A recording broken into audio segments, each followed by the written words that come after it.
Hi friends, நம்ம வீட்டில் இன்றைக்கி மத்தியானம் லஞ்சு கோயம்புத்தூர் போயிட்டு இப்போ தான் 11:30 தான் வந்தோம். வீட்டுக்கு வரும்போது 12.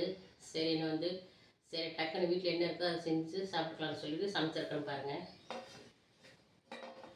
சுட சுட சாதம், அப்புறம் 7:15 மணிக்கு பாவக்காய் வாங்கியிருந்தேன். அந்த பாவக்காய் இருந்துச்சு.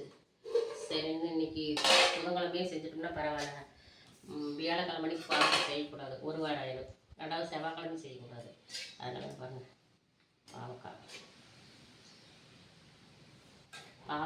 ரொம்ப நல்லது உடம்புக்கு. எவ்வளோக்கு எவ்வளோ சாப்பிடணுமோ அவ்வளோக்கு எவ்வளோ நல்லது. அது சுகர் இருக்கிறவங்க சாப்பிட்டா அவ்வளோ நல்லது.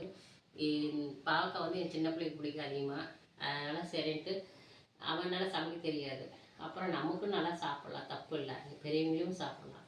அதுக்காக சுகர் இருக்குதுனால நினைக்காதீங்க, சுகரெல்லாம் இல்லை. இருந்தாலும் பாவக்காய் சாப்பிடல வாரத்தில் ஒரு நாள் நல்லது.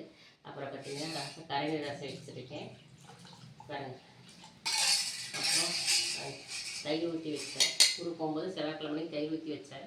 கொஞ்சோண்டு நான் போகும்போது என்ன பண்ணிட்டேன், வயிறு சரியில்லைன்னு சொல்லிட்டு நேற்று காலையில் தயிர் சாதம் தான் செஞ்சு எடுத்துகிட்டு போனேன் ட்ரெயினில் சாப்பிட்றதுக்கு.